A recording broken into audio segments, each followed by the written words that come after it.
Olá, boa tarde. Você acompanha agora as notícias que foram destaque nos últimos dias aqui no Senado.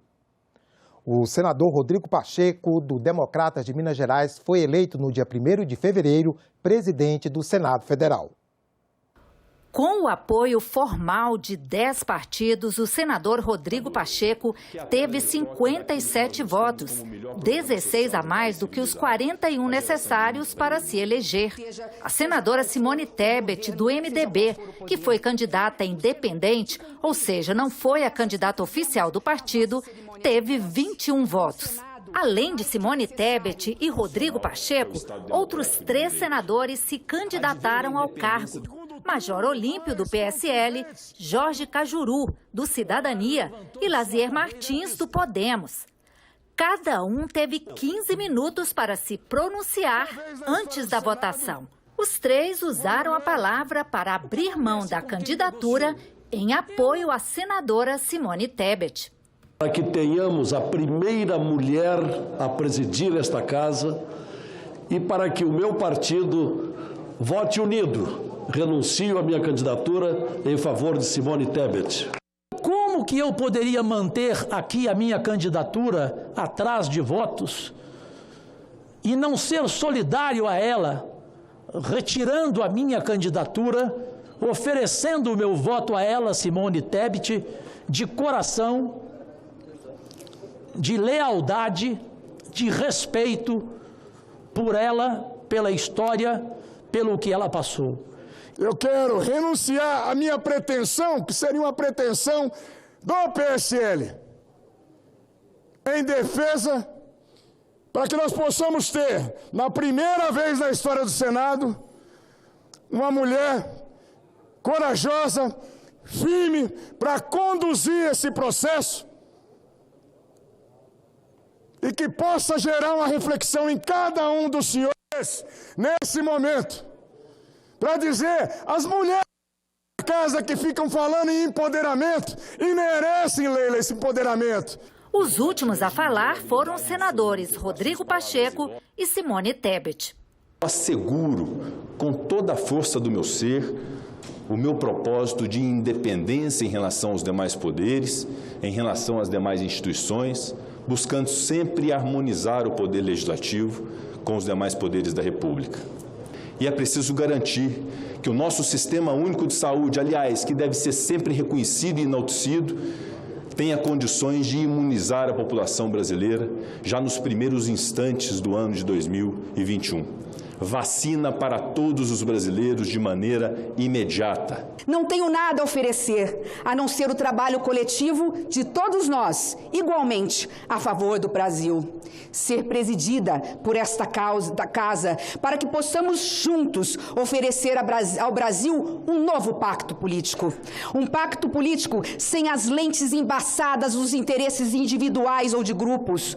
Um novo pacto político sem as lentes embaçadas das barganhas políticas que fizeram invisíveis para a política milhões de brasileiros.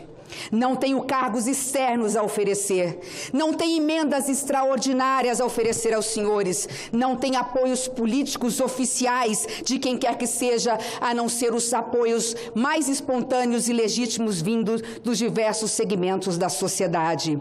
Repito, o que tenho a oferecer é um trabalho conjunto a favor do Brasil. A eleição foi presencial, mas muitos senadores preferiram acompanhar dos gabinetes, na hora da votação, secreta e em cédulas de papel inseridas em um envelope, como prevê o regimento, os senadores foram chamados de um, por ordem de criação do Estado e de idade.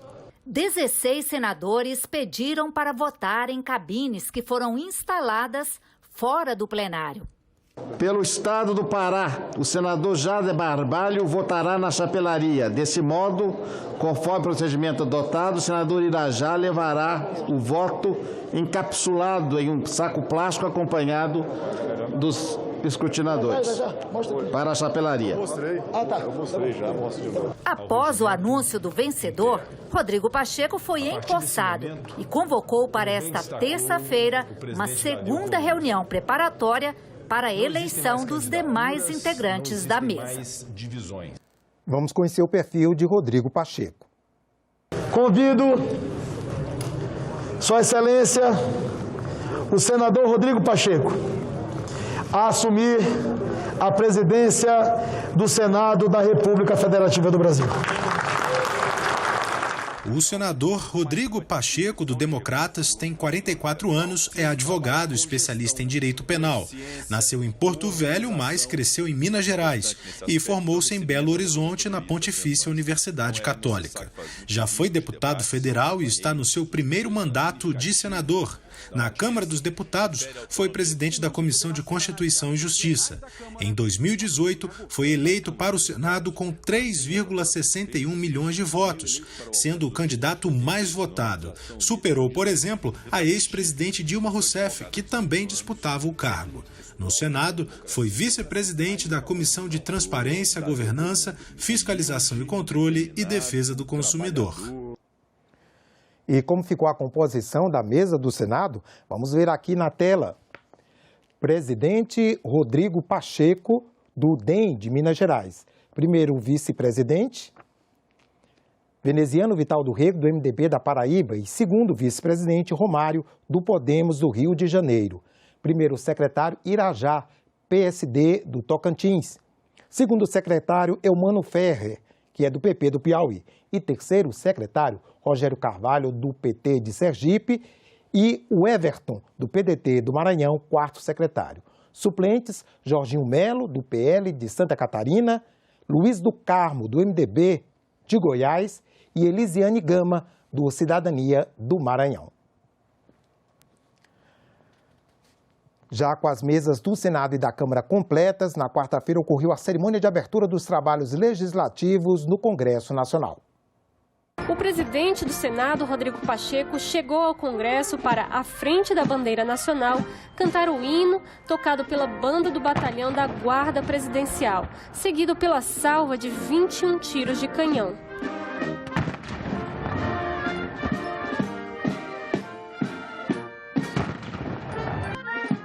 O presidente do Senado então passou em revista as tropas e em seguida encontrou com o presidente da Câmara, para então subirem juntos a rampa do Congresso, onde esperariam a chegada do presidente da República. Bolsonaro foi pessoalmente à abertura dos trabalhos, chegou sem máscara e teve de ser alertado por um assessor que deveria colocar o acessório antes de subir a rampa. No Congresso, além dos presidentes da Câmara e do Senado, Bolsonaro era esperado pelo presidente do Judiciário, o ministro Luiz Fux, e uma série de lideranças parlamentares que se aglomeravam com celulares na mão para tentarem uma foto ou um take com o presidente da República. Por causa da pandemia, não houve convites a embaixadores e outras autoridades. Depois da chegada ao Congresso, as autoridades se encaminharam para o plenário da Câmara dos Deputados, onde ocorre a cerimônia de abertura dos trabalhos. A sessão foi aberta pelo presidente do Congresso, Rodrigo Pacheco, e o hino nacional foi executado. Logo no início, parlamentares se manifestaram contra e a favor do presidente da República.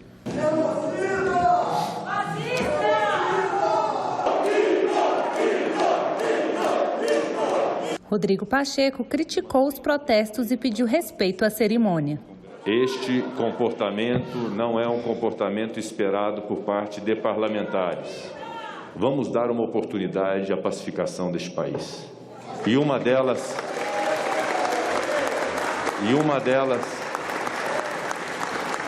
é que, respeitando a manifestação de pensamento,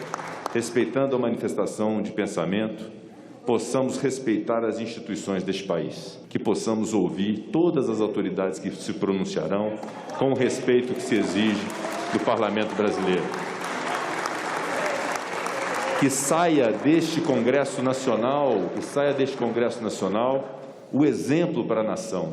Após a entrega das mensagens do Executivo e do Judiciário, o presidente da Câmara dos Deputados, deputado Arthur Lira, discursou. Ele defendeu a harmonia entre os poderes e disse que a pandemia exige dos parlamentares medidas para minimizar as consequências. Fazer o que estiver ao nosso alcance para facilitar a oferta de vacinas, o amparo aos mais vulneráveis, neste momento mais dramático, sempre obedecendo os mais rigorosos padrões sanitários, sem colocar em risco a vida das pessoas.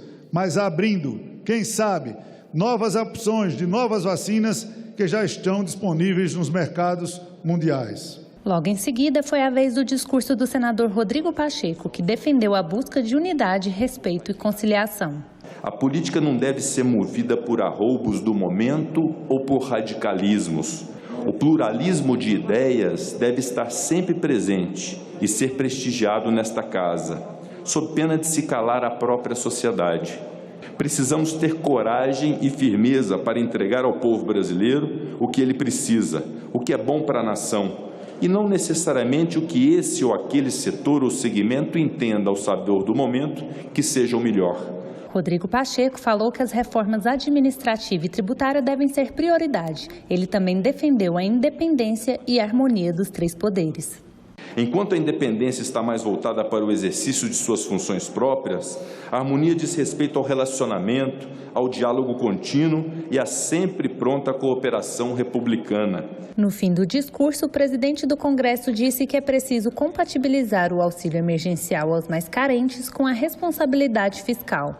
Nossas prioridades à frente do Senado Federal e do Congresso Nacional podem ser definidas nesses pilares da saúde, do desenvolvimento social e do crescimento econômico. Pela primeira vez desde que foi eleito, o presidente Jair Bolsonaro trouxe pessoalmente a mensagem do Executivo ao Congresso.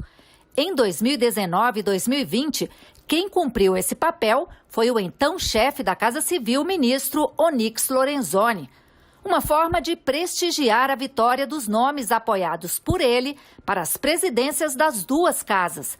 O deputado Arthur Lira, do PP, na Câmara, e o senador Rodrigo Pacheco, do Democratas, no Senado. A mensagem lida pelo próprio presidente começou falando da pandemia e das providências que foram tomadas pelo governo para salvar vidas e ajudar a economia. Foi instituído o auxílio emergencial, que alcançou mais de 68 milhões de brasileiros elegíveis ao recebimento. Foram pagos mais de 160 bilhões de reais para fazer frente a essa pandemia e manter as operações do Sistema Único de Saúde. Foram eliminadas barreiras que dificultavam o acesso ao crédito, especialmente para as micro, pequenas e médias empresas. Foram preservados mais de 10 milhões de empregos, dentre outras inúmeras ações implementadas para o enfrentamento da Covid-19.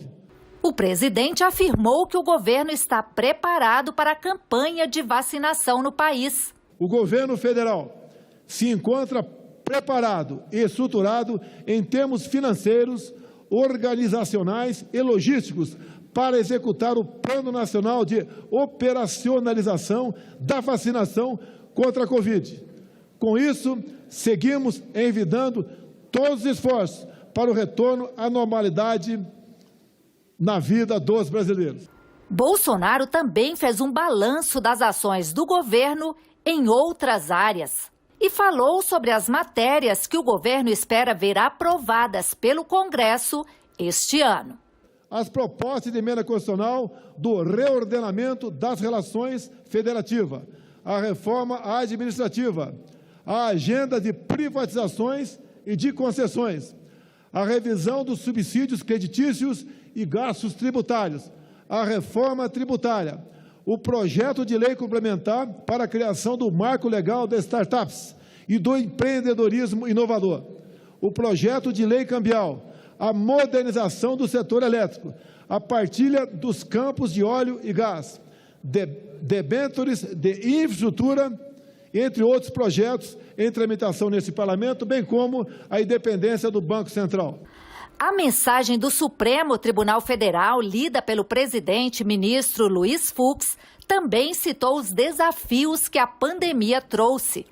O ano de 2020 fez-nos conhecer as nossas fortalezas, mesmo no auge das adversidades. É preciso destacar que, nesse momento de flagelo, judiciário, legislativo e executivo, copartícipes do projeto de nação erigido pela Constituição, não quedaram inertes. Pelo contrário, reinventaram-se para continuar a exercer as suas missões em prol dos cidadãos de forma ininterrupta e adaptada ao novo normal. E ressaltou a importância da harmonia entre os poderes, principalmente em um momento como este. Nós, homens e mulheres públicos, somos passageiros nas funções que ocupamos. No entanto, os feitos em prol do fortalecimento das instituições, da democracia e das liberdades humanas e de imprensa não conhecem tempo nem espaço, porquanto atemporais e universais. Os últimos dias foram de trabalho conjunto entre os novos presidentes do Senado e da Câmara dos Deputados. Pacto de combate à pandemia, calendário para a reforma tributária e um encontro com o ministro da Economia para a busca de uma nova forma de ajuda emergencial para a população vulnerável foram algumas das ações dos recém-possados.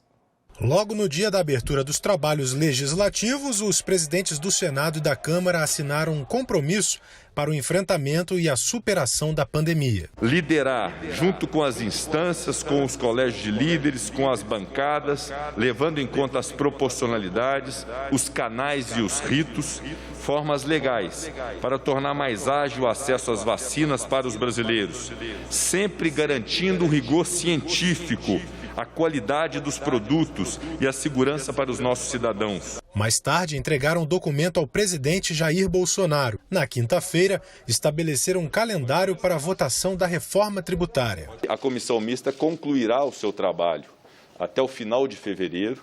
Na sequência, a reforma tributária se iniciará por uma das casas legislativas, e é um amadurecimento que nós vamos fazer no decorrer de fevereiro, juntamente com o presidente Arthur Lira, e temos uma previsão de que de 6 a 8 meses nós possamos ter concluído a reforma tributária no Congresso Nacional, tanto no âmbito do Senado quanto no âmbito da Câmara dos Deputados. E apontaram outras prioridades. Afirmar o nosso compromisso de que as casas andem também com o que está nas suas circunstâncias definidas entre elas, que é, no nosso caso, tratar com rapidez da votação da reforma administrativa, e no Senado também andar com a PEC emergencial para que essas matérias possam, sim, andar também muito rapidamente nas duas casas, cumprindo a nossa vontade de que a pauta legislativa será conjunta, harmônica, independente, com muito debate, mas proativa para o Brasil. Prometeram também trabalhar para instalar a Comissão Mista de Orçamento na próxima terça-feira e se encontraram com o ministro da Economia, Paulo Guedes, para tratar do auxílio emergencial. Eu vim como senador da República, presidente do Congresso Nacional, externar essa sensibilidade política de que nós temos que socorrer essas pessoas. Então, a partir de agora, está entregue ao ministro Paulo Guedes, formalmente, essa preocupação do Congresso Nacional em relação a esse tema específico da assistência às pessoas, e o ministro Paulo Guedes, com a capacidade que tem juntamente sua equipe, vai buscar identificar caminhos para que se possa compatibilizar o interesse dessas pessoas vulnerabilizadas que precisam ser socorridas pelo Estado com a responsabilidade fiscal, que é uma premissa muito importante de nós observarmos no Brasil de hoje. Nós temos que pensar, queremos apertar o botão, apertamos o botão de calamidade pública e aí podemos atender algumas coisas travando outras. Então, esse é o objeto da nossa conversa, de manter a garantia da estabilidade fiscal, porque senão nós vamos prejudicar mais ainda a população. Senão você tem, além da doença, tem a inflação voltando, juros altos, crise, prateleiras eventualmente desabastecidas. Nós não podemos fazer isso. Nós temos que ter um senso de responsabilidade. As guerras têm que ser pagas, enfrentadas de forma severa. Então, nós vamos botar um quadro fiscal robusto, que garanta que, se houver necessidade, estaremos de volta ao combate, já dentro de um protocolo. E o auxílio emergencial, se nós dispararmos as cláusulas necessárias, dentro de um ambiente fiscal robusto, já mais focalizado, em vez de 64 milhões, pode ser a metade disso, porque a outra metade já retorna para os programas sociais já existentes. Isso nós vamos nos entender rapidamente, porque a situação do Brasil exige essa rapidez. Na primeira sessão deliberativa do ano, o plenário do Senado aprovou uma medida provisória que remaneja recursos para o setor elétrico. Outra permite que o Brasil se una a outros países para acesso a vacinas contra a Covid-19. Com a segunda onda de contágio da Covid-19, a questão da saúde pública foi um dos pilares defendidos pelo novo presidente do Senado, Rodrigo Pacheco, como prioritário na pauta legislativa. A medida provisória aprovada na primeira sessão deliberativa de 2021 autoriza o Brasil a integrar o projeto COVAX Facility, um consórcio formado por mais de 150 países, que vai permitir que o Brasil tenha acesso a um conjunto de 9 vacinas contra a Covid-19 que estão em desenvolvimento, além de outras na fase de análise. O COVAX Facility é uma plataforma colaborativa financiada pelos países que a ela aderirem, a qual apoia a pesquisa, desenvolvimento e fabricação de uma ampla gama de vacinas candidatas contra a Covid, além de negociar preços. O Brasil é um país continental, é um país que tem uma população infinitamente maior do que esses países que já estão na linha de frente vacinando a sua população. E nós temos várias e diferentes variações climáticas nos territórios que o Brasil tem. De acordo com o texto aprovado, a Agência Nacional de Vigilância Sanitária, Anvisa, vai conceder autorização temporária de uso emergencial para importação, distribuição e uso de qualquer vacina contra a Covid-19. Outra medida provisória aprovada remaneja recursos no setor elétrico para permitir a redução de tarifas de energia. O texto determina que 30% do dinheiro que as concessionárias de energia elétrica são obrigadas a aplicar em programas de pesquisa e desenvolvimento e de eficiência energética deverão ser transferidos para a conta de desenvolvimento energético entre 2021 e 2025. Atualmente, 3,4 bilhões desse montante não são utilizados. O objetivo é diminuir potenciais aumentos tarifários por causa dos efeitos da pandemia.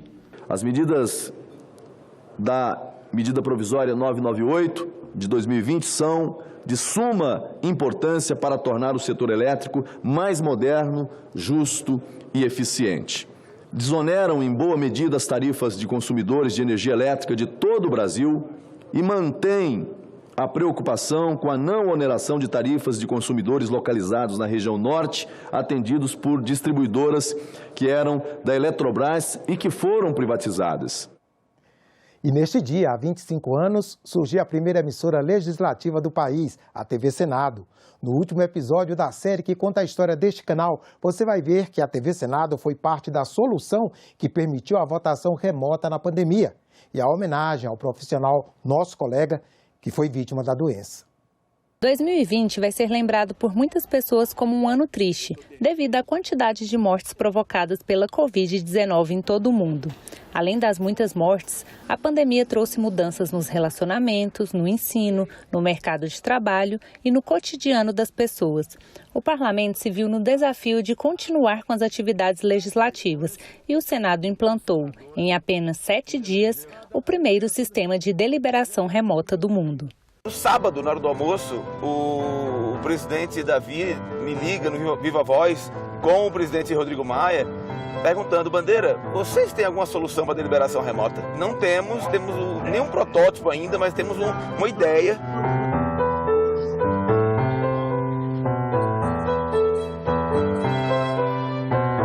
Aí a gente primeiro ficou assim: mas espera aí, Bandeira, você quer que os senadores deliberem de casa?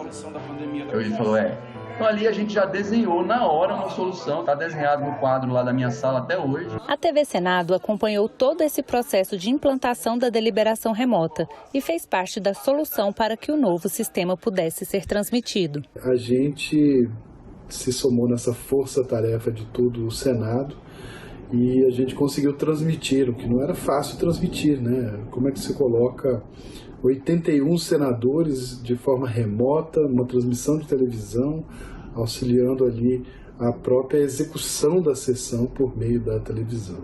O momento exigiu criatividade dos gestores. Foram necessárias transformações tecnológicas, de linguagem, de formato e de conteúdo.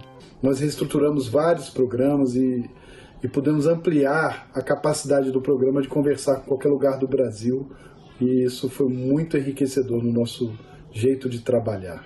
As adaptações que precisaram ser feitas para a nova realidade, como o trabalho remoto, foram apoiadas. Porque eu tive a Covid, fui para o hospital, fui entubado, fiquei 42 dias internado. Concordo plenamente com um trabalho de remoto. Porque até que nós conseguimos, até que apareça alguma coisa que nos dê garantia de que nós podemos voltar ao trabalho. Outras mudanças aconteceram por aqui em 2020. Foi feita a estreia de novos cenários para 2 estúdios, um deles localizado no cafezinho do plenário. A expectativa é que esse estúdio receba o nome Estúdio Carlos Alberto Rodrigues, em homenagem ao cinegrafista que morreu de Covid-19 no mês de agosto. Ele começou na TV Senado quando era central de vídeo ainda. Ele amava o que fazia, gostava demais. Tinha um talento nato para captar imagens, né? Eu o segui, né, na vida, profissionalmente. Tem muita história dele para TV na TV Senado, né? São prêmios, são belíssimas imagens que ele fazia, o cuidado que ele tinha. Tanto que ele, no meio de televisão em Brasília, ele formou vários profissionais se inspiraram nele. E tanto é que ele é chamado de professor, sempre de sorriso largo, um carinho especial com todos, tratava todos com muita gentileza, com muita humildade, né? Foi um cara exemplar. Na sala de descanso nossa, né? Na sala de cinegrafia, tá um vazio muito grande sem ele.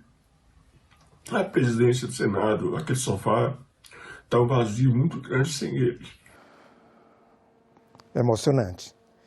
Uma sessão solene remota do plenário do Senado celebrou nesta sexta-feira o 25º aniversário da TV. Enquanto a história do Legislativo e do Brasil continua e é registrada e contada na telinha da TV, uma pausa para celebrar os 25 anos da TV Senado. Numa sessão remota, o encontro com quem tomou para si a missão de criar do nada uma emissora legislativa.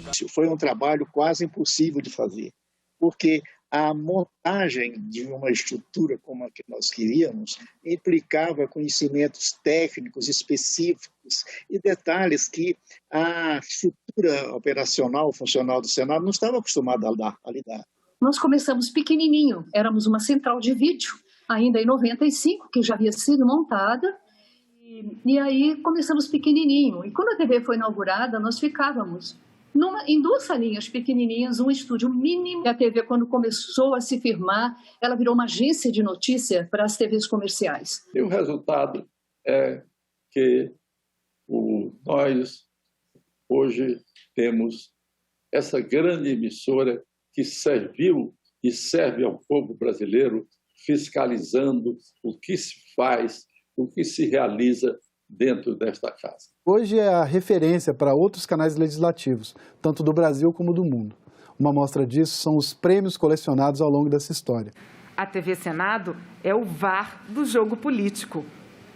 Não há uma frase mal cortada, um post maldoso ou uma mensagem de WhatsApp com suspeita de fake news que não possa ser conferida pelas lentes da primeira TV legislativa nacional do país. A possibilidade das pessoas terem conhecimento do trabalho dessa Casa Legislativa a partir de um critério de liberdade de imprensa. Portanto, eu gostaria de cumprimentar todos os profissionais, colaboradores da TV Senado.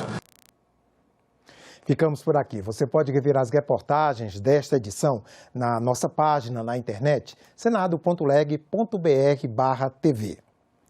Obrigado pela companhia e até a próxima.